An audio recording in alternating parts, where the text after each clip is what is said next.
everybody in the room. That's okay. Okay. All right. I'm Kathy Obradovich with the Des Moines Register, and we are here today with the second batch of a total of 7 candidates who are running for the at-large seat for Des Moines City Council. Running at large, of course, means the candidate represents the entire city instead of just one ward, and the election is November 5th. So here today we have Carl Voss, right here, if you want to raise your hand, Jackie Easley, Sheila, all right, help me with your name, Knoplo Odole. Is that right? Knoplo Odole. Yep. Knoplo Odole. I'm so sorry. It's okay. And Marlon Mormon.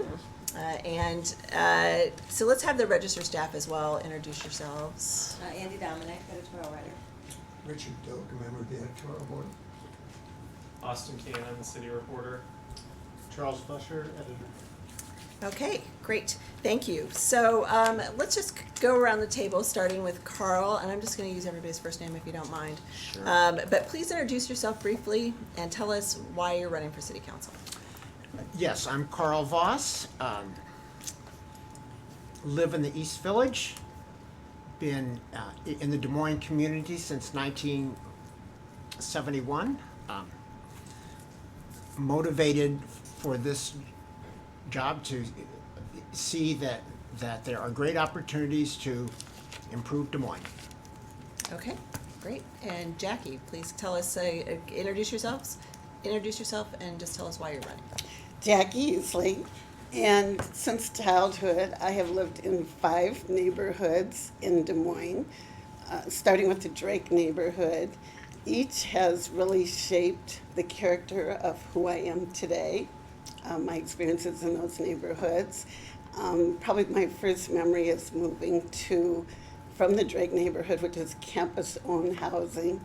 When my parents sought to move outside a certain area in Des Moines, they had to have a Drake colleague actually peruse and do a site visit to the home before they could purchase it. So early experiences, again, have shaped who I am and why I have done the work that I've done in the community, the volunteer work, and currently sitting on the Plan and Zoning Commission, being able to affect and impact policy for all neighborhoods. Okay, very good. And Sheila, tell us a little bit about yourself and why you're running. Sure. Thank you, Kathy, and thank you for having us here today. I'm Sheila Knoplo Odole. The K is pronounced. All of the O's are long. And I'm running because we have a very narrow window of time to take action on climate change. And over the last couple of years, I've been volunteering with the Citizen Task Force on Sustainability, and that part of that was working last year in an advisory capacity with the city on their energy policy task force. And we were able to pass an ordinance that measured our energy and water use of the largest buildings in Des Moines as a strategy for lowering overall greenhouse gas emissions for the city. And in that process, we started off with a very strong ordinance that I was happy with, and that would have helped us reach our goals quickly. But you know how it is with politics. Things get talked about, they get watered down, you have to compromise. And I just felt after that process that I could spend my time banging my head against the wall trying to get our leaders to go in the direction that I know we need to go to mitigate and adapt to climate, or I could try to replace one. Mm-hmm. So I've always been interested in running for office, and I felt like this year's at-large seat was a good opportunity to maybe start in on that activity. And so I feel like we have some good leadership on the council, some great leadership on the council, but when it comes to climate, we don't have enough. Okay. So that's why I'm running. Okay, very good. And Marlon, tell us a little bit more about yourself and why you're running. Marlon Mormon, I've lived here 29 years. I own a historic home, the Carpenter Mansion, where the Des Moines Arts Center was founded. Been working on that for about 25 years. And I'm a retired administrative law judge. I did 24 years and issued 15,000 unemployment decisions, so I have some experience in that. practice law part-time, and I want to make this a full-time job if elected. I believe the people need representation that will be there and hands-on. I'm going to let them have my telephone number, my cell phone number. I'll be available 7 days a week for our residents. We need accountability and transparency. I believe I can bring that. I've been working with neighborhood groups for over 20 years, and I'm not afraid to go to every neighborhood meeting that I can find. I think the council needs guidance. They've always looked to guidance from our local neighborhood groups. They've looked to guidance from grassroots organizations and boards and commissions. And you just got to get out there and mix with the people and go to these associations if you're going to properly represent. And my promise at every one of these meetings I go to is I'll represent the people. If they want me to vote away and they can prove a clear consensus, I'm going to be on their side every time. I will not substitute my judgment for that of the people. It's their neighborhood. They know what's best. Okay. Thank you. Starting with you, Marlon, for the next question. A priority question. What exactly do you think Des Moines needs most? As you look at all of the things that you could work on as a city council person, what would be the top priority or the thing you think Des Moines needs the most? In my door knocking and talking to hundreds of people, I think it's pretty clear there's a couple of things that they really want a top priority. Number one, they want to work on the infrastructure. We put a lot of money into economic development programs, tens of millions of dollars every year. We rebate $15 million a year into various companies for buildings that they built, private companies. They really want to see that money channeled into infrastructure. We've diverted more money to fixing our roads in the last couple of years, but what we need to do is take economic development money, put more of it toward our roads, and then more of it toward tax reduction, because that's the second issue that people, actually probably the primary issue when I talk to people, they feel the taxes are way too high. We're at 2.5% rate of assessed value every year. It's more like a mortgage than it is a tax, and we're taxing our seniors out of their homes, and I hear that all the time. I get call after call that if you've retired 10 years ago because of the inflated values of homes, their taxes have went up so much that they can't afford it. I had a call a couple of weeks ago. People said we're paying half of our pension for property tax. And these are not wealthy people. But, if we want affordable housing, the best affordable housing for seniors is that house that they worked and paid for during their working life. Thank you. Okay, all right. And Carl, same question to you. As you've done a lot of door knocking, what do people tell you that Des Moines needs most? What do you think Des Moines needs most? Fix the roads.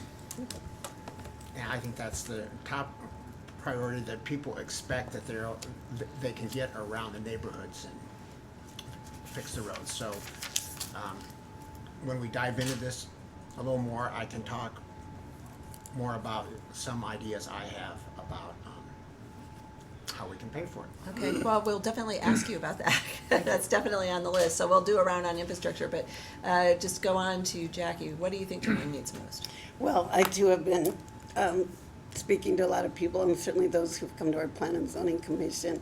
I've adopted as kind of my campaign theme, bridging gaps, because I believe that while the city has worked earnestly to help our citizens through the infrastructure needs, the local option sales tax is geared up in a program called Invest Des Moines to hopefully provide repair that's needed. But also I believe that city services are important too. And I would like to see a solid plan on affordable housing. And I'm also interested in, I call it community well-being, but services such as mental health services are absolutely critical for really the future growth of our community and of course the overall community well-being. Okay, very good. And Sheila, what does Des Moines need most? Well, I have 3 parts to my campaign platform, and they are climate action, social equity, and a vibrant economy. And under each one of those, there are priority items that we can do, that we need to work on. And I believe strongly that unless we address and take climate action, nothing else is really going to matter. The roads are bad, it's true, and now that we have the 1 cent sales tax, we can start accelerating those repairs. But with the extreme weather that we will continue to have, our roads are only going to get worse. So we really need to do something to mitigate and address climate action. And one of those things that we can do is, as we are improving our roads, we need to also institute what's called green stormwater infrastructure. And it's adding curb cuts, retention ponds, bioswales, buffer strips, things like that will slow down the rain deluges as we get them and decrease the likelihood of the flash flooding like we saw last year. Under climate action, we need a plan. We need a full-time person to institute that plan. We need an emergency response, coordinated emergency response plan that coordinates fire, police, ambulance, city government, hospitals. And then we need to look at food security, water, energy, and our waste streams. And under each one of those, there is an opportunity as well, economic opportunity for people. So I believe strongly that, while the roads are a problem and the streets are a problem, they're only going to get worse. So we really need to put some energy into solving the climate crisis for Des Moines. Let's do a round on infrastructure, and starting with you, Sheila. You've got infrastructure plans under your climate change proposal, which may not be currently in the budget. How do you pay for those? You may be saving money down the road, but you've got to invest first, right? So where does that money come from? Well, so I like the idea of asking our affluent and our corporations, especially the ones who have taken tax abatements or have taken TIF plans for their development, to, and I think it was Jack Hetch who said this the other day, to ask them to reimburse the city 10% of their abatement or their TIF, and put that into a revolving fund that can be put to use for some of this infrastructure costs. And you're going to ask them, or are you going to tell them? Well, I mean, is this a voluntary right. donation? Well, What is this? that's always the key question, isn't it? I mean, I think we need to start by asking them and seeing if we can get them to buy in, because they benefit from having a stable community, and they have become prosperous by being in Des Moines. So, I think it's fair that they make some of the investments so that Des Moines continues to be a stable and vibrant place. Okay. And Marlon, you said you wanted to channel, you also wanted to channel economic development money into infrastructure. Is that your primary, or maybe you said just into property tax relief? How do you pay for the road improvements that you think are needed? Last year the city council increased the road improvement to about $20 million. But we have a large fund, and like Sheila, I'm agreeing with her. We have tax increment financing. That's our dollars. That's property tax dollars. It's actually property tax dollars from the schools, and it's property tax dollars from the county. Because when we lock in a TIF district, and we have some of them that are 40 years old, all the increase in property tax goes to the city. So the schools and the county doesn't get to share off that increase. So we've been stealing money from them. It's our dollars. We don't need to ask these developers. We can tell them. We can just take the money and say, you don't get any more economic incentives. But I think we've over-incentivized our areas. We've rebuilt downtown on TIF and rebates and free land. We've done the same thing for the East Village, and it's done a very good job of it. I think it's time we turn that around. And the people really get tired of seeing these stories in the paper saying $10 million to one of the most profitable corporations in Iowa. And it's happened again and again. And so there's money there. We can put extra money on that $20 million. We could double it easily by just taking into tax increment financing. Now you have to use TIF in those districts, so you use the TIF in the districts that would rebuild the infrastructure. Then the other districts have more 1-cent sales tax money. So I think the money's there. We just have to have a paradigm shift on how we think about economic development. Well, what do you think about that approach, Carl? Do Well, you let's agree? see, in part, so we've got TIF dollars that need to be invested in the area that they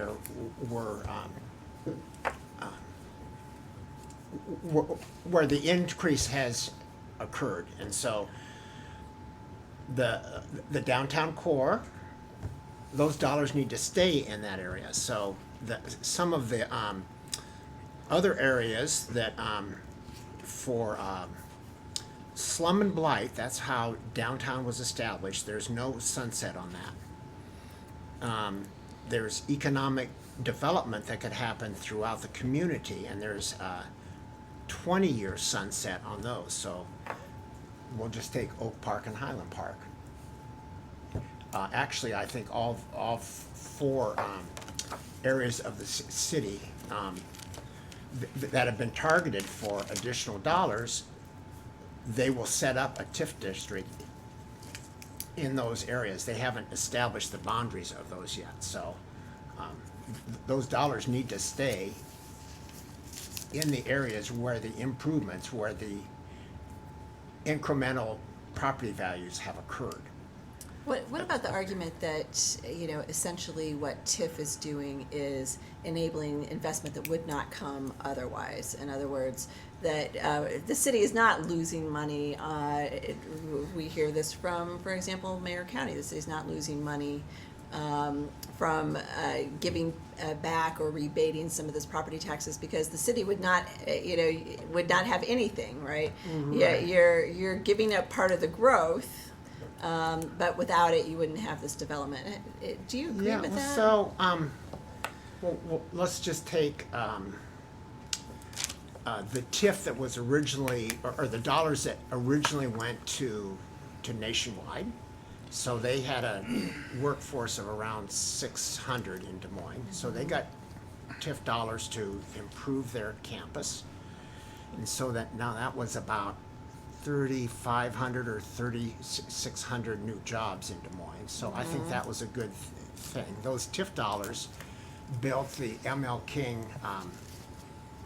the east-west portion. I mean, that's part of what the dollars did. So that not only brought more jobs to Des Moines, but helped pay for a road that otherwise would have gone to property tax dollars. So I think TIF is a good thing.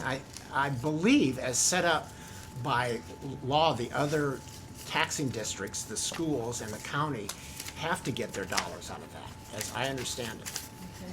Yes, and I might Yes, go ahead. elaborate, because when I did serve on the school board, we did do a special study of how the TIF financing affected the schools in terms of asking for additional resources such as the school bonds and the levies. And actually at that point, there was very little revenue generated from TIF back to the schools. I think you mentioned that point already. But I do believe that it is important that we encourage development, and I've kind of taken a posture since I've been on planning and zoning for the past 10 years. I've seen some very innovative small business projects come to this community, and I believe that our mission should be to support, and many of those are from our refugee and immigrant community who want to open invigorating their neighborhoods, want to open almost little cultural type areas, but including retail and things that are bringing back revenue to our city. So I would like to see the city actually encourage more small business development. I don't know if we're going to have time to talk about Franklin Junior High, but the Planning and Zoning Commission fully vetted Franklin Junior High when it came before us about a year ago. And we did listen to the neighbors, and there were some concerns about noise and so forth. We added conditions to the project regarding the entertainment portion. But 13 of us supported Franklin Junior High as the development project. Okay. We were just in there for the mayoral debate. Oh, yes. Right, and that was the Yes. case that the developer did not ask for any. Correct. Did not city ask. dollars, ask, yeah. yeah. And so that's what I'm talking about, encouraging. Yeah, well, let's start with you, because you mentioned affordable housing as a priority.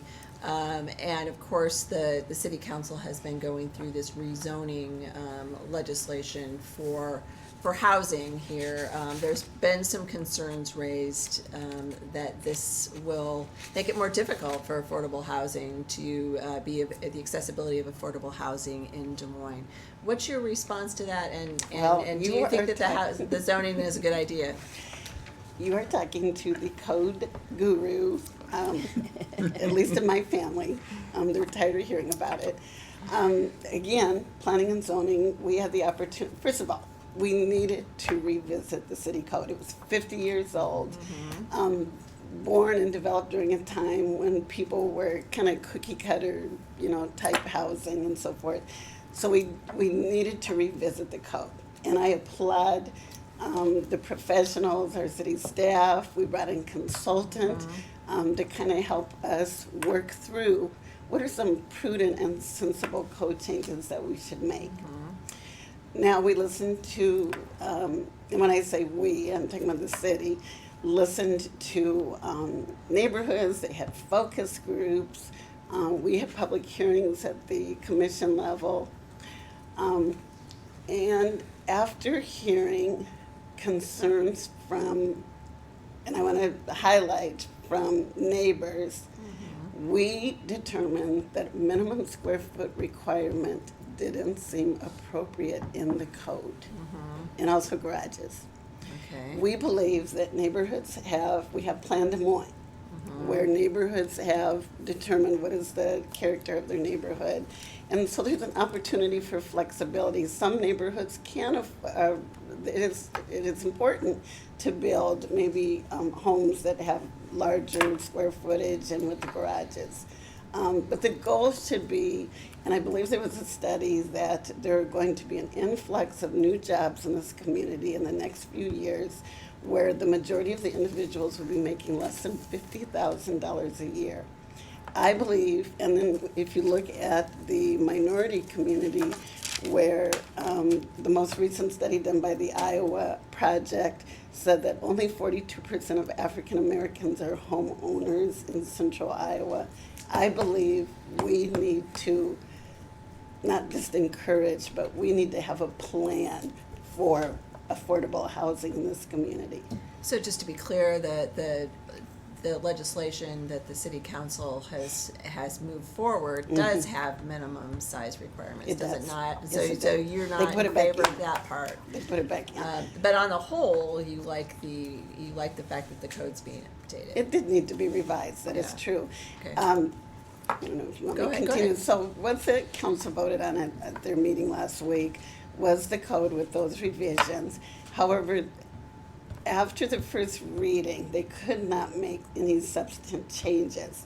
So now we're on what's called a parallel track between what was voted on in the Okay. current code and what amendments can occur. Okay. So this is where it's very important that what we're hearing from, the communities in terms of not just minimum square footage, and I always tell people there's so many other issues in that code, what kind of siding homes are gonna have, roofs,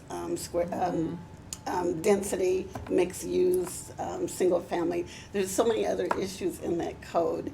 And so I believe, and this has precipitated, of course, my interest in being able to vote Okay. on what amendments occur in that code. Okay, all right. While we're talking about housing, what is your view of the new zoning ordinance that's underway? What changes would you make? What do you think the city should be doing overall to have more affordable housing? Well, my understanding is the 1,400 square foot minimum is for an expedited process. And it doesn't mean that smaller houses can't be built. They would just have to follow the normal channels of plan development and approval. But I don't know if that's necessary. I think we're gonna, in the coming years, we're gonna need more and more affordable housing. And honestly, I prefer to call it entry level housing, because that's really what it is. It's the opportunity for people to get into a home for the first time often, or maybe they're downsizing as a retired couple, and people need different styles of housing throughout their lives. So I believe we need to have a wide variety of options for people. And I think our neighborhoods, we want to have a mixture of options in every on every street, in every neighborhood, so that, you know, we do mix as a people. And, you know, and I think this, one of the things that the city needs to do in conjunction with this, not only make sure we have enough, and I think, you know, part of that solution could be setting a minimum percentage that developers have to include when they do their developments. They have to have a certain amount, and, you know, that discussion is open. But we also need to fight for living wages. You know, Jackie pointed out that most, you know, a large number of people make less than 50,000, and that's not going to be enough to, you know, for a family of four necessarily to afford a home. How do you do that at the city council level? Well, you know, it is a state. I mean, the minimum wage is a state issue. Right, it's a state issue, but the state also just recently put the kibosh on a community deciding for itself what its minimum wage should be. And so I think the city needs to take a strong stand and advocate to change that. I think, you know, and also I think we need to encourage our business owners to pay more than maybe what they're wanting to. If everybody paid a little bit more, I think it's better for everyone. So they pay more and give back some of those tax abatements. I know, it seems like, it does seem like we're asking them to do everything. That's why we need more small business. Right, and exactly, that's why we need more small businesses. Marlon, how do you get more affordable housing into Des Moines? What's your view of the zoning changes? Well, you know, the zoning changes, the one gripe I have with them is infill housing. Setting a certain property size for infill. You know, one size doesn't fit all. Every neighborhood has a different structure, a different makeup. Let's do the fabric to meet the neighborhood and put it on the fast track like they should, but we got to find some kind of a formula. And, you know, I'm with Jackie on that. I think that, you know, one of the, Sheila got a good point here that, you know, living wage. And what can we do? Yes, we can do things. If we've been doing it since 1970 when we started our first TIF district, where every project had to have living wage jobs from the time the pencil hit the paper for the first time till it was working, they had to provide living wages. We have plenty of TIF projects which require high-paying jobs, 70, 80,000. But, you know, those folks live in Clive, Urbandale, West Des Moines as a general rule. And I know that because I've done 15,000 unemployment cases. I know where these people live. There are jobs in Des Moines with people living in the suburbs. So, you know, it's more of those living wage jobs, which is what we need. And Hy-Vee downtown was a perfect example. We paid for almost half of that with some kind of tax dollars. City, state, federal, and tax abatement. You put it all together, it may very well be 50% of that was paid. We even gave them the land that it was built on. I was on the Urban Design Review Board when that happened. I spent 5 years on that board. That's the board that oversees tax increment financing. And most important board nobody's ever heard of. I wish more people would go and attend, but it's a 7 a.m. meeting. So yeah, we can work on that. We could have been working on it for 40 years, and it's not too late. If we want to continue this policy of incentivizing these extraordinarily profitable companies, we should attach a living wage job to it, just like my friends have said. So there's the low income inspections. I think there's a real issue on inspections. You have to be careful with inspections. We can inspect low income housing out of existence. You deny a rental certificate for a year on a property because of cosmetic issues, and you're going to end up with the low affordable housing raised up to the point where it isn't affordable anymore. You can't have 25% of your units empty because the soffits were painted the wrong color. Some of these inspectors have a moving target on what they need to do, and I've seen it. I've seen inspectors force a unit to put new siding on and then re-side with new siding right over the top. And these kind of things happen. And it's not, you know, I don't know whether it's intentional, whether there's a change in attitude of the inspectors, or just somebody gets a, you know, bug in there and causes it. But we have to watch that too. Inspections are important. We can't have people without power, can't have them without, you know, water and with heat, and that does happen. Yeah, but inspection once a year probably is not the way to get at that. You know, denying certificates because of cosmetic reasons, we need to find another route around that. Okay.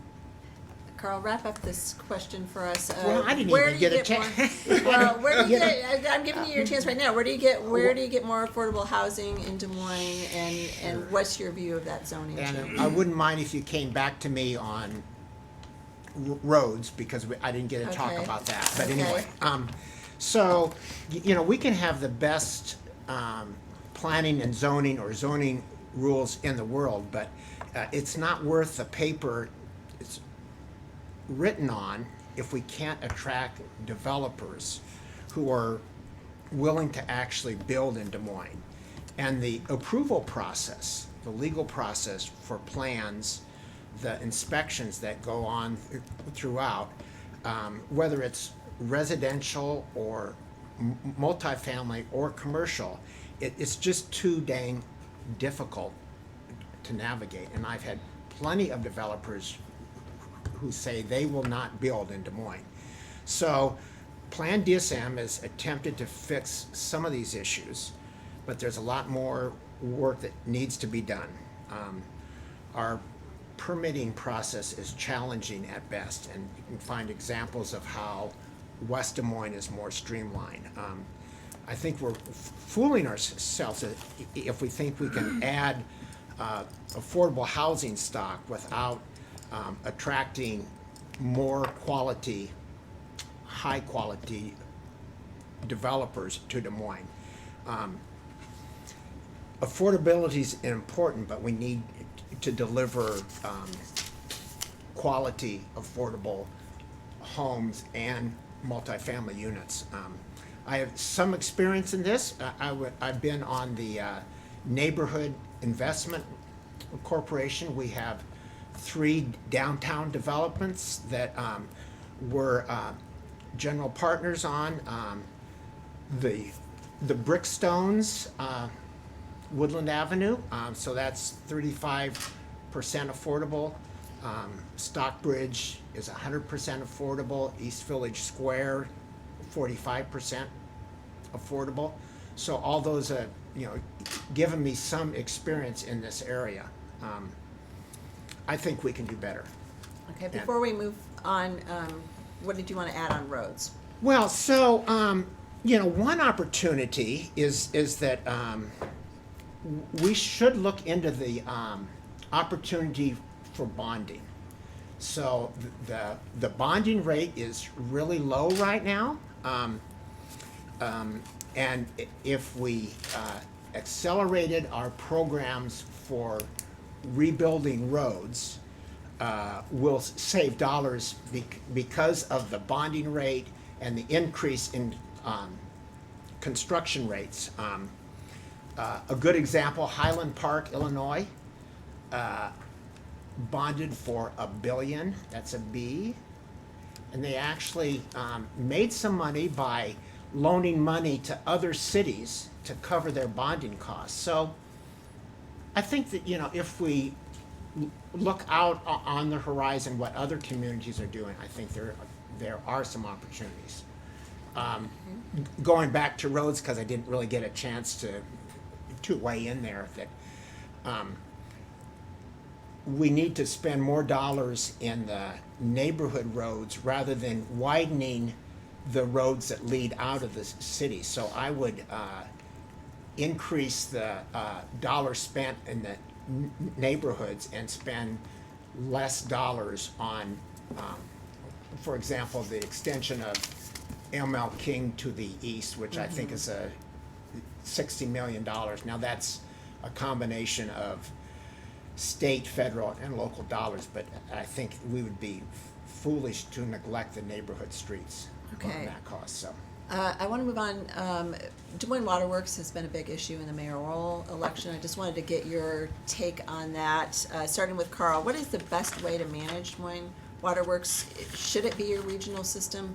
Should it remain as it is structured with the Des Moines ownership? sure, and so that was the question you asked us all to dive into, and beyond that, I think that our first duty as a council member is to the citizens of Des Moines, and we have to make sure that our policy on water is absolutely clear. Our water needs to be clean, plentiful, and affordable. And there are advantages to regional services. And I'll be watching carefully what the proposal coming forward will be. So you don't have a position right now on whether Des Moines Water Works should be regionalized? Well, they're not suggesting Des Moines Water Works be regionalized. It's only the water treatment portion, the water treatment plant.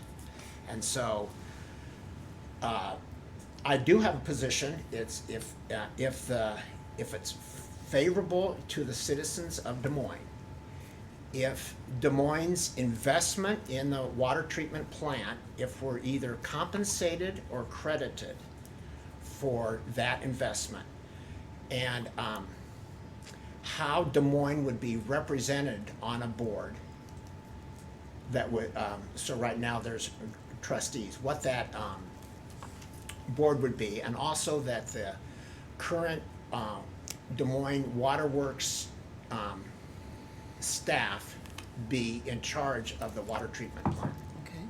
Jackie? I what's your concur. I agree position? that any movement or shifting of assets in our waterworks facility, whether it's the treatment or really anything.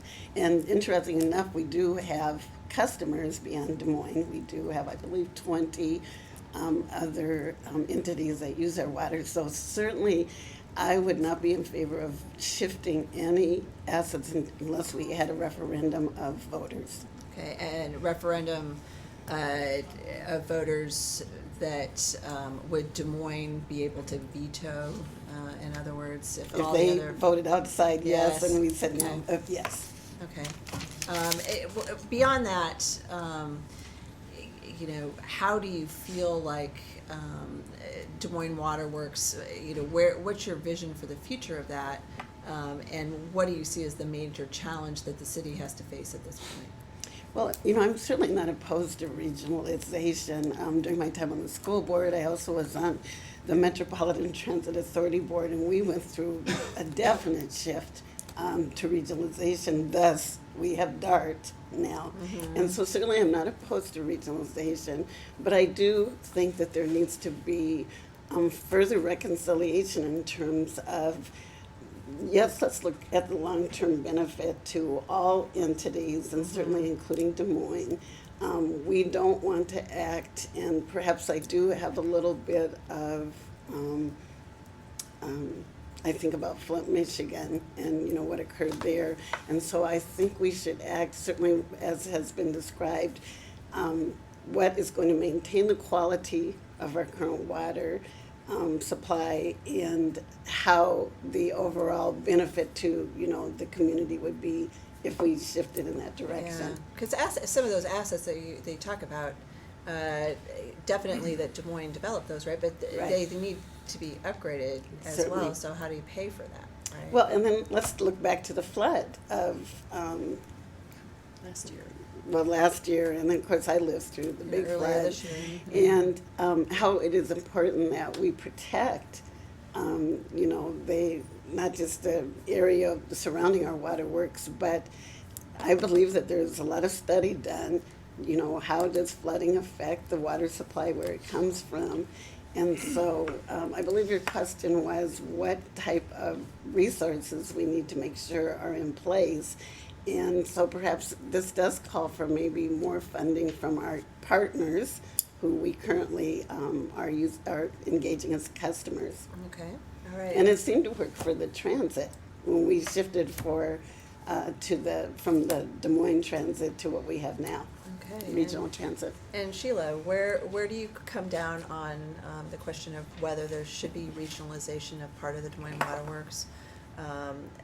Should the city of Des Moines keep that asset and maintain the current relationship with its customers?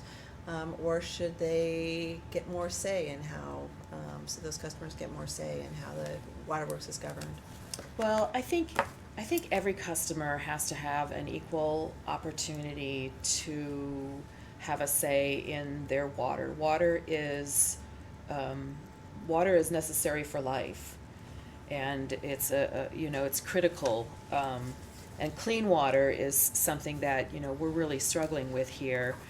I think some things can be handled better at a regional level, but I think it's important that Des Moines maintains a certain amount of control. I think maybe a proportional representation might be fair, where Des Moines would have a majority vote because we're the majority of people. But certainly things like trying to clean the water, that has to be a regional effort. And, maybe Jackie is onto something where we ask some of our partner communities to invest with us, and we create a regional management authority for cleaning the water. And we invest in that green stormwater infrastructure upstream. And we, maybe we even go so far as to work with the county supervisors to invest in things like buffer strips and grass waterways in fields that drain into the Des Moines and Raccoon River. So I think, it's important for people to have control of their water and control of their waterworks facility. But I think there are some things that, we definitely have to work on as a regional entity, so. Okay, and Marlon?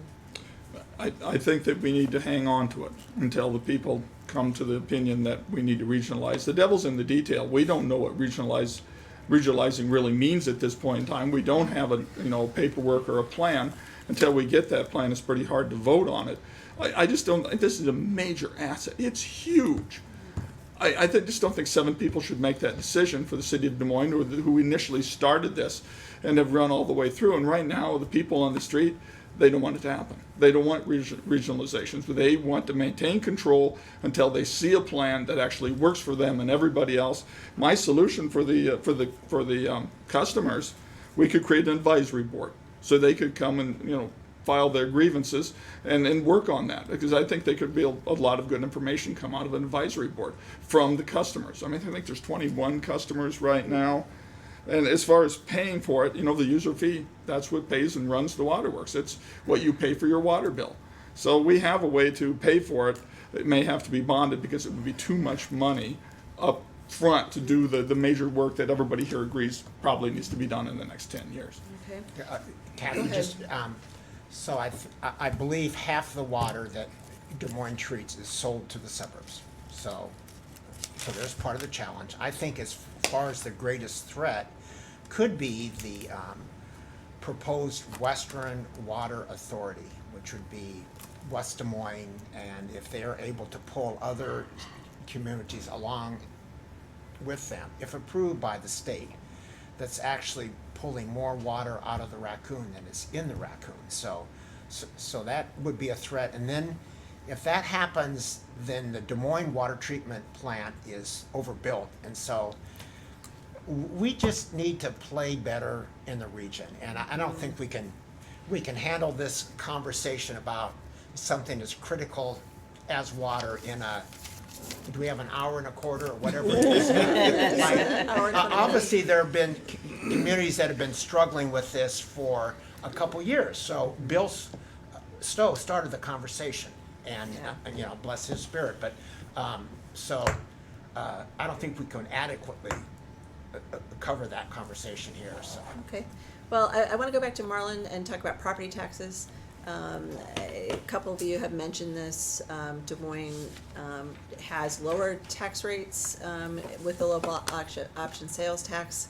People look at their tax bills and wonder, where is that money that we thought we were getting lower tax rates? Des Moines struggles because people look at the comparison of property tax rates with the city and the suburbs. So are property taxes uncompetitive? What could be done to give people property tax relief while still paying for city priorities? I'd like to see property tax relief for our seniors. That's one solution to affordable housing for senior citizens. But we do have tax increment financing, and it was supposed to build buildings, increasing the tax base, thereby lowering our property taxes. And it really hasn't done anything. We've had it for 40 years. It's built a lot of big buildings, and the payback is pretty much zero, because when those buildings come on the tax rolls, they pay the exact same tax rate as everybody else. So really, there isn't a huge payback unless you take a bare piece of land, raw land, and then build. So I think that one of the solutions is we've really got to relook. We've got to modernize tax increment financing. That's the number one goal. We have to look at what we incentivize. We just can't incentivize anything because they want to build on property. We have to incentivize things that don't use a massive amount of city services and actually increase our taxes.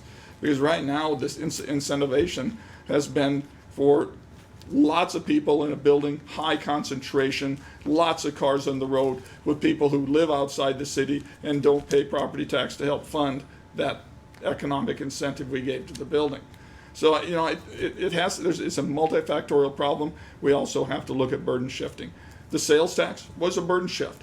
30% of that comes from outside the city. We have to find ways to have these people that come in from outside the city pay their fair share of what we provide: ambulance, police, fire, roads, and infrastructure. So, there's this has to be attacked in multiple ways. But the first way is just to reduce spending on this economic development, shift some of that money over so we can start getting more work done on our infrastructure. We make the city look good with good infrastructure. Companies are going to want to come here. People will want to come here. Right now, our infrastructure is crap. Our taxes are high. Schools aren't that good. And our houses are $50,000 less valuable than houses in the surrounding communities. What about tax exempt nonprofits? I know that's a We big go- Well, I'll let you guys react to that. 50% or more. And you'll see people say, it's what, 50, 60%? I think it's probably 60%. So I'll let it's y'all a react. But problem. what about tax exempt nonprofits? Do you ask them to pay more for services? I think that when you look at hospitals, people say they're nonprofit, and I disagree with hospitals being nonprofit. It doesn't make sense. But yeah, we have to start looking at something. And I think the first thing to look at is employees in the building that don't actually live here and pay property tax. And renters pay property tax. Don't get me wrong, that it's only about homeowners and property owners. But I think we need to look at the people that come in from out of the city, use the services and the wheels on the ground from people that don't live here and pay the property taxes through rent Okay. or otherwise. So we have to do a burden shifting. We need to start looking at real serious things that happen in other cities. But the problem is we can't be that city that always gets it right, but only after we try everything else first. That's the franchise fee. So this is a lot of hard work, and it Yes. takes a lot of brain power on this. It isn't going to be Okay. a small thing. That's why I say this is a full-time job. Okay. Well, that's a Carl. lot to unpack. So I think there are only 5 organizations that are voluntarily paying, it's called pilot, payments in lieu of fiscal and taxes. Lieu of And taxes, so yeah. Mercy, the Community Foundation of Greater Des Moines Waterworks, and they're paying the big burden of it. Metro Waste, Unity Point are the only ones that are paying. So how you get other people to pay, I mean, that's really difficult to get. I mean, which is the biggest problem? Is it state government? Well, yeah, I mean, they had a rollback of commercial taxes that really hit. Jackie is nodding her head, yes, I think it's 6 million. So that's a big hit. So What about diversifying the tax base, well, though? So what I don't understand is, and I can't get my head around this, is how if we're going to reduce the property taxes and yet we're going to spend more on the roads. I mean, it's sort of like I'm going on a diet, but I'm still going to eat Big Macs and I'm going to have malts. I mean, you can't do both. I mean, it's almost like pandering to people. I don't think you can do both. So, I know the our Des Moines property taxes are high, and I think the only community that's close is Windsor Heights. Right. And I know that the residents want to fix the roads and ensure that we have the absolute best police force and fire. And we want to ensure that we tackle the neighborhood blight. I think our challenge as council members is to get more people to live in Des Moines. And, you know, you don't get more people to live in Des Moines by saying that our schools aren't very good. And there are some great stories to be told about successes in neighborhood schools like Findlay, and there's some great stories in Oak Park, but a discussion for another day. But to say that our schools aren't doing well and that our students are not performing well is really perpetuating a story that's just not true. So Yes, it is a discussion for today because I spoke to a group last week where we're drawing these young folks here who are coming to work at the Nationwide and the principals and perhaps living downtown for a little while. In fact, we have a colleague of ours who's running for council who is in that situation and now has a family, but intentionally decided to stay in Des Moines because of the schools. Because our schools offer a more diverse experience for their students. And I mean, I think all of us, some of us could share stories of our own children who've gone on to, my daughter lives in Chicago, and because of her experience here in a diverse school system is able to be competitive in an environment like that. But I think the issue, pretty much what you're alluding to, is we've got to get them here. And so we have to have affordable housing so people can have their starter homes. And then as they enjoy the amenities in Des Moines, of which I believe all can tout that we have many amenities in this community, and even for diverse populations with the cultural attractions that we have here, we have the Fort Des Moines Museum. That is a icon in terms of history of military and women, African-American soldiers who came here. There is not one like that in the country. But you don't think that people who have a choice where to live don't look at the tax rates and go, well, maybe I should just live in West Des Moines or Waukee instead of Des Moines. I'm working downtown, but I believe they weigh what we're discussing. They're weighing I'm closer to work. I have a park that is, accessible to me. I can go to the Civic Center in 2 minutes and the airport in 2 minutes, as opposed to taking an Uber that's going to cost me how much from the So suburbs. part of your total budget is transportation, and so Right. just as long as we're talking about the schools, it's just an absolute shame that the city council and the school board don't regularly meet I together. don't know where that came from. And so when I was on the council previously as an interim role, I said, well, what the heck's the deal? Why do you never even meet together? Because the city and the school should be supporting each other, and they're just not doing that. And so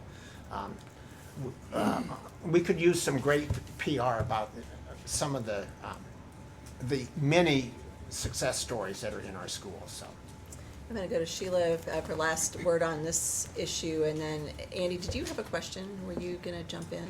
No, I just wondered, you were asking the question about, would you be willing to impose a pilot on churches or services organizations, Well, so the challenge is like, they say that, they provide social services in Des Right. Moines. But so, when you look at the large campus for Drake and for DMU and for Grandview, just those alone, that's,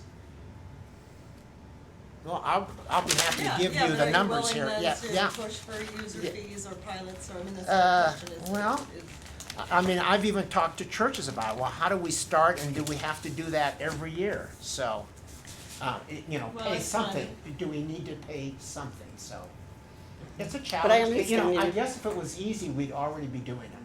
So Right. maybe we just need to revisit the topic. Yeah. So Sheila, I just want to get you on the record here on property taxes. Are Des Moines property taxes too high? Is it a problem? Or as we're hearing, the city has things it needs to invest in. Maintaining the property tax level is part of how you pay for that. Well, I rent, and rents are high. And most people on limited incomes are renters. And so, you know, they get affected by the property tax because their landlord has to pay it. I don't know whether they are high or not. The city needs revenue. I mean, that's just a truth we can't get away from if we're going to provide services. And that's one of the reasons why I really was in support of the one cent sales tax, because it's not affecting only property owners, it is affecting everybody, and including, you know, our guests who come to use services in Des Moines, or workers who come in to use services.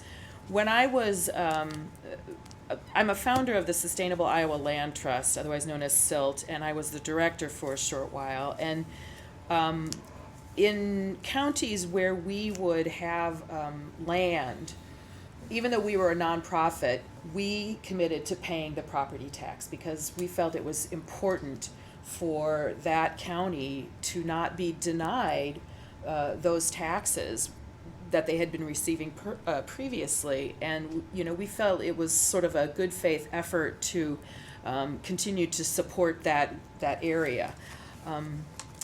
So I would like to look at some kind of potential user fee for nonprofit organizations.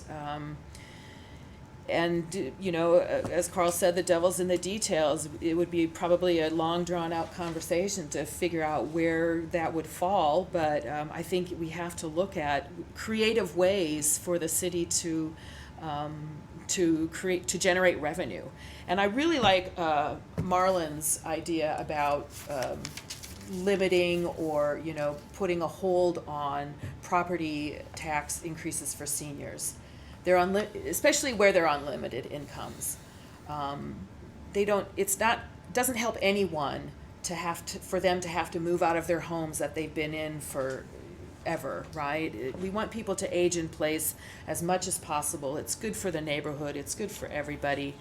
And, you know, if the property taxes are becoming a burden for a senior, then we need to be able to provide some kind of relief. I don't want people to have to move out of their homes just because they're old and they can't afford the taxes. So we definitely need to figure out different revenue generating avenues. But, you know, again, we've got 40% of our property is non-tax, and it's tough. If you know, we have a lot of amenities, and living in Des Moines comes with a lot of benefits. So, you know, I think a way we can address that is we need to create more dense, compact housing that is entry level and can, you know, if we have more townhouses that people can buy and pay taxes on, you've got more people paying taxes than if you had one big house. So, and from a carbon footprint perspective, we also need to create density and compact living.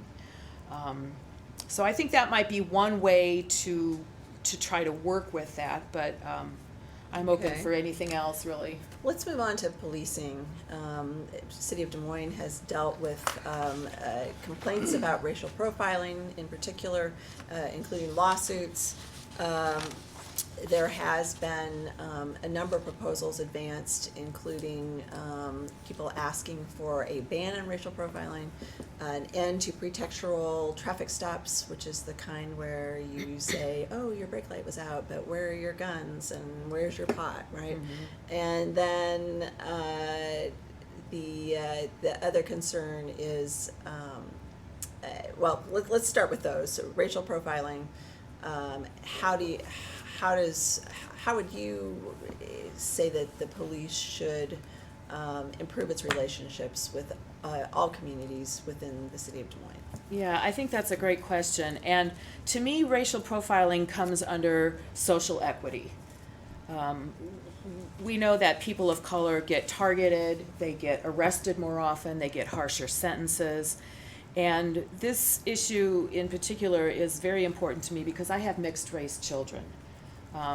My children's father is from Nigeria, And, you know, one of my greatest fears is that I might get a call some night that my 16-year-old son has been arrested, or heaven forbid, he's been shot, you know, and that terrifies me. And so I think as a policy, we have to ban racial profiling. It can't be allowed in this day and age.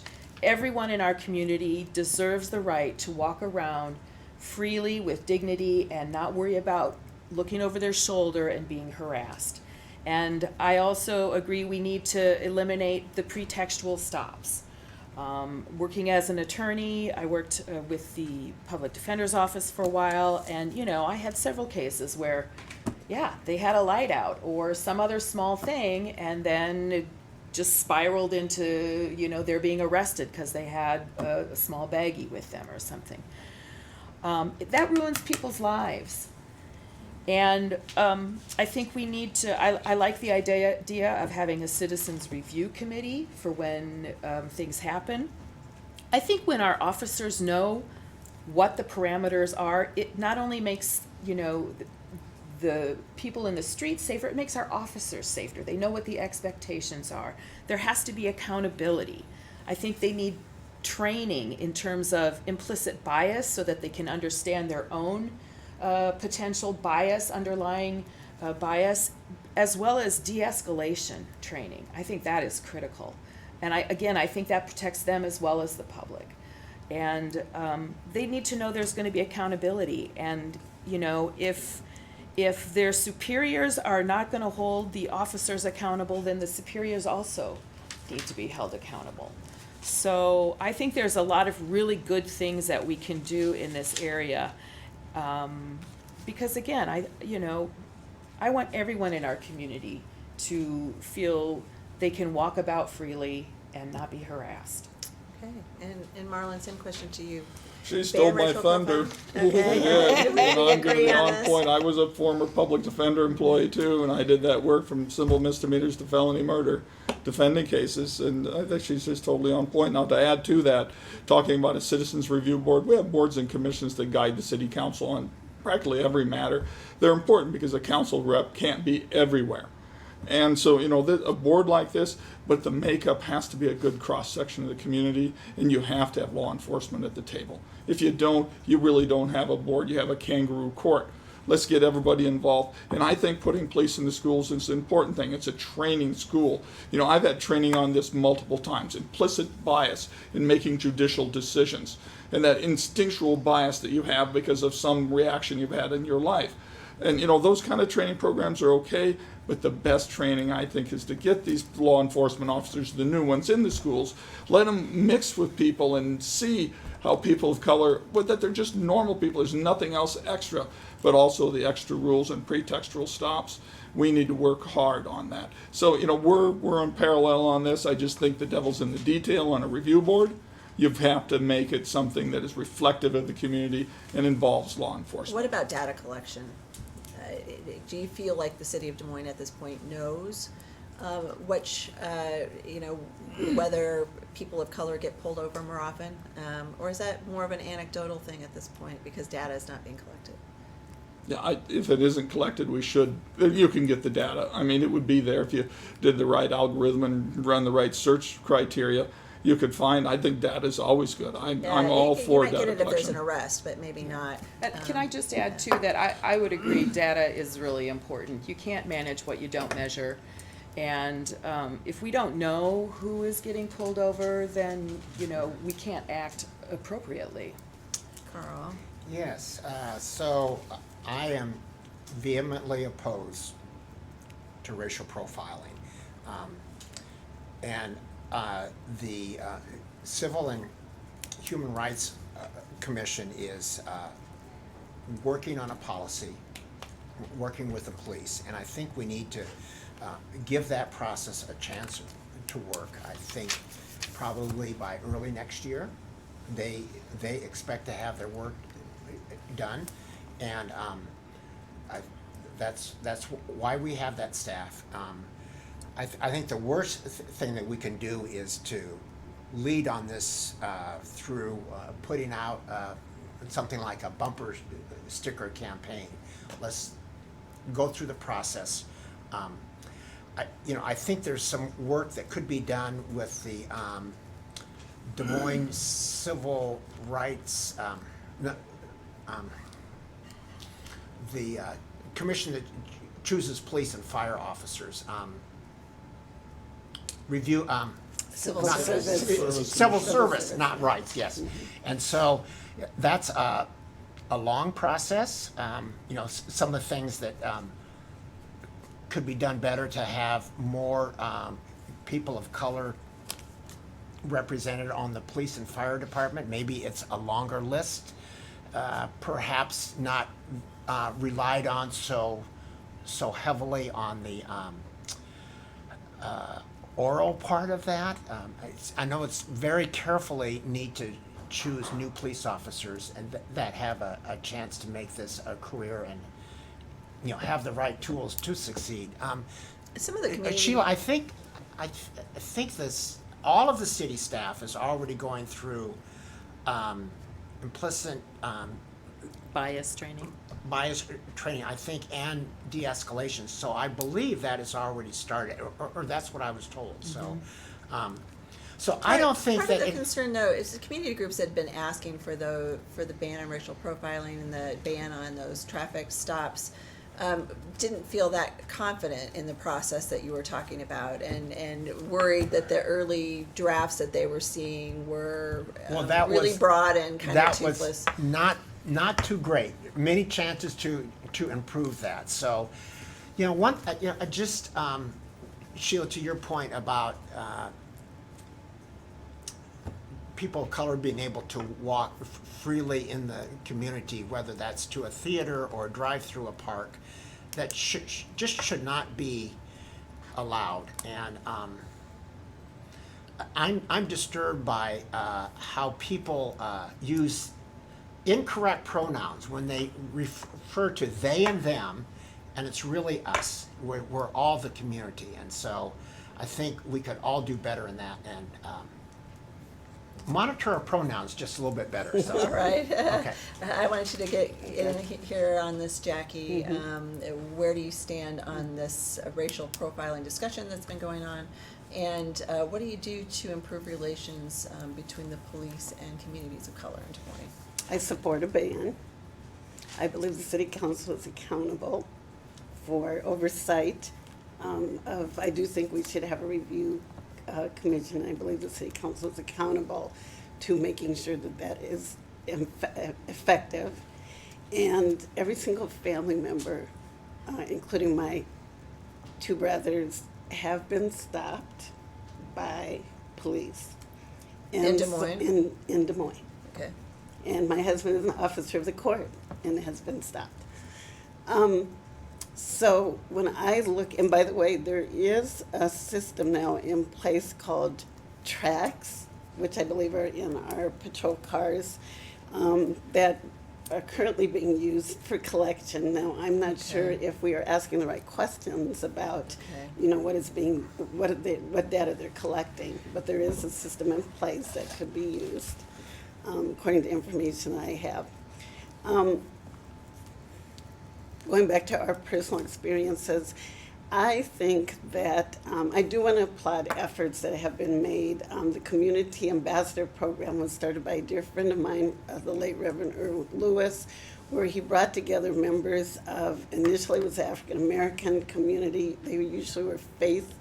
It was ministers and individuals from churches, and then now it's expanded to the Asian community and to the Latino community, to support efforts to have this kind of community policing model where you have people that they, you know, are identified by their outfits that they wear, and they go to events to the state fair. I think it was born out of some incidents that occurred at the Iowa State Fair. They go to the fair and they're visible, and generally when individuals see people that they know, particularly if they're their ministers or there's somebody from their church, they will be responsible. And even though they are not official police law enforcement, they have gone through training and are able to represent. And I applaud that program, and I think that we probably need more individuals like that. When I was on the school board, I voted to support school resource officers, and I do think that it is important. Both my children they knew who their school resource officers were, and they knew if, they had a amiable relationship with their school resource officers. So I agree. I think that's a valuable way to improve at an earlier age. The perception. And then, of course, when you go to neighborhood groups, and I went to the Martin Luther King Neighborhood Association meeting the other day, and they were talking about having events where their community police officer would participate in some of their picnics and function activities. So neighborhood associations, I think, are a valuable way to incorporate. I myself do implicit bias training, and it's more healthcare related. But I think that what the community organizations that you're referring to are concerned about is that kind of checking off saying, yes, we had our training. My training is what we call cultural humility training, where we emphasize that it's a lifelong learning process to understand people from the point in which they came to where they are in their particular station in life. And it's not something that ends in a day, but it's something that, you're maybe partnered with organizations or maybe faith groups that you haven't been exposed to, and it's more of an interaction rather than a classroom sitting and absorbing Good. a That's lecture.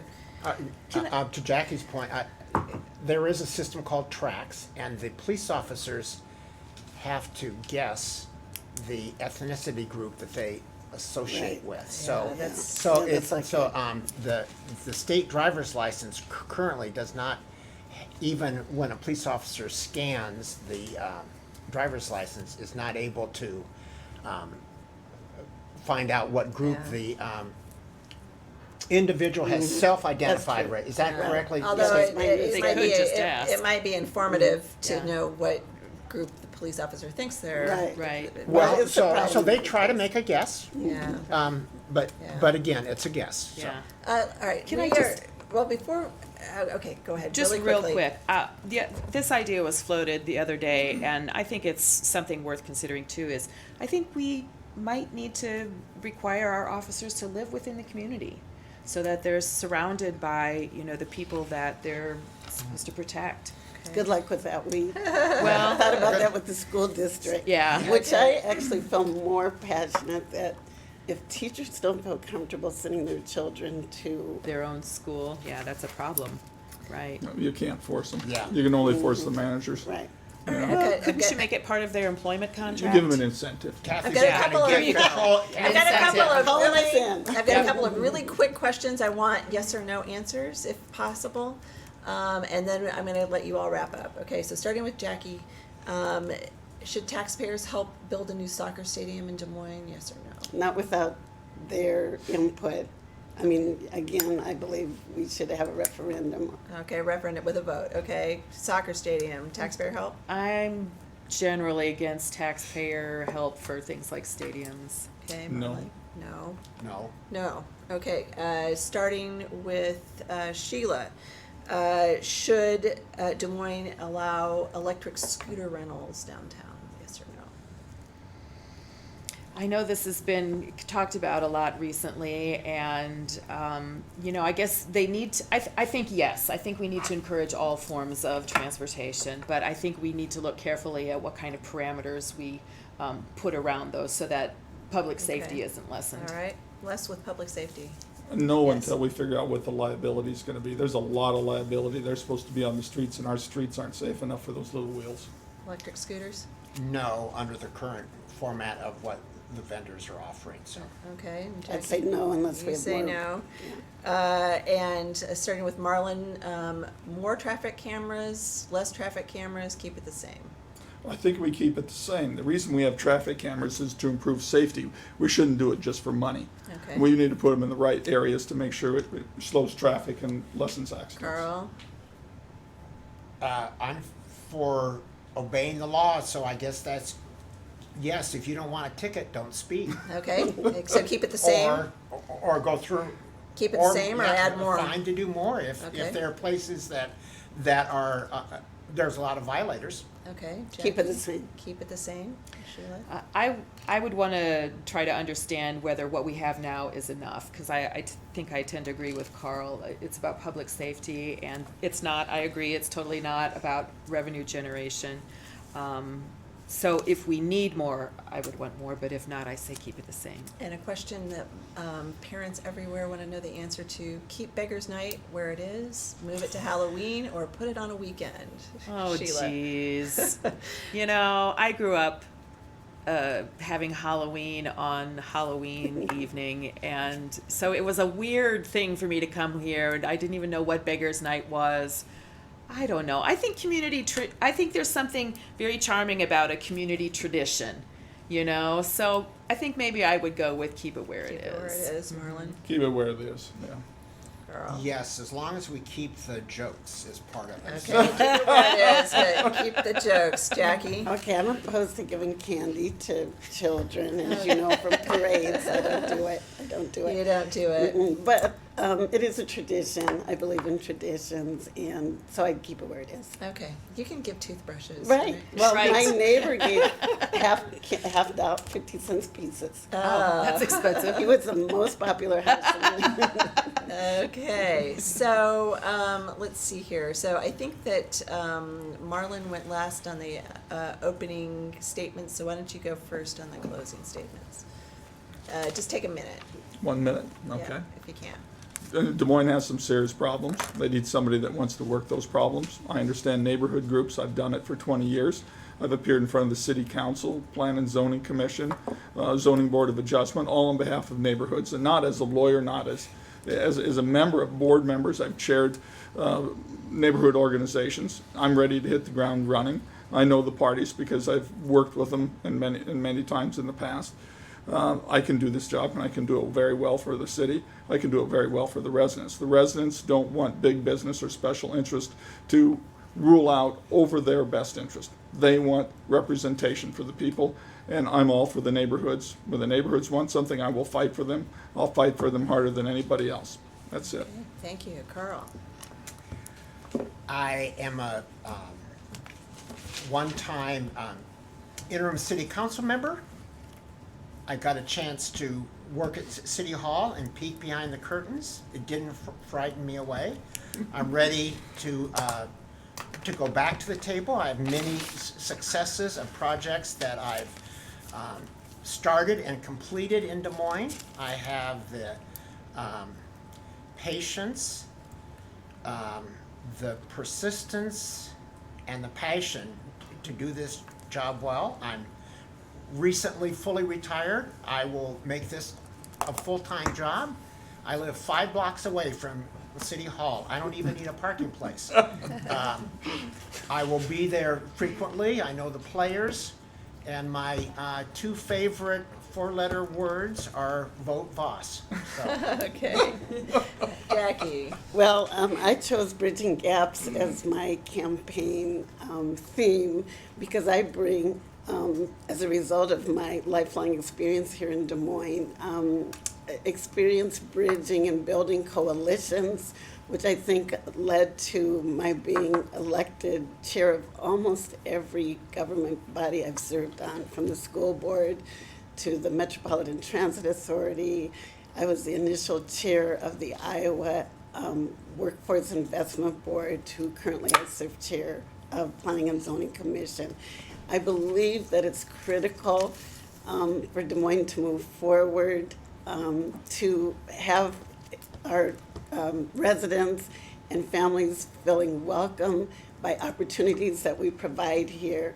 And I think that some of the issues that I've tackled, which have been difficult, but we have been able to work together, and I think I would be the person who could bring that experience to the council. Okay, now I'm gonna get your name right this time. Sheila Knoplo Odele, right? Very Your good, turn. very Thank you. good. Thank you, Kathy. So like I said at the beginning, we have a very narrow window of time to take climate action, and to me that is the most important thing that needs to be done. And just as we saw last year with the flash flooding, the impacts of climate change are local, but so are a lot of the solutions. And I'm the only candidate talking about climate right now. The Des Moines of the future is not going to be the Des Moines of the present. We potentially will see things like transportation disruption, supply chain disruption, crop failures, potentially food shortages, and we have to be honest about those climate impacts that we might be facing, and we have to start thinking about that and planning for those things. How are we going to raise 40% of the food that the city is going to need to eat? You know, how are we going to transition from a fossil fuel to an electric, green New Deal economy here in the city of Des Moines? Because there are a lot of things that we absolutely can do, and we must be doing them. And I have the knowledge and the skills about what is working well in other cities and what is being implemented, and I think I would bring a strong leadership in that area to the council. And quite honestly, I think we have a lot of great candidates running, but I am distinguished in that I have some ideas on what we need to do to make sure that Des Moines of the future continues to be stable and vibrant and resilient. Okay, thank you. Thanks to all the candidates, and thanks to everybody for watching today. There are 3 other candidates in this at-large race for the city council seat. They were here yesterday. You can see on DesMoinesRegister.com the video of that meeting, and for all the best coverage of state and local government, politics, and the Iowa caucuses. Thank you.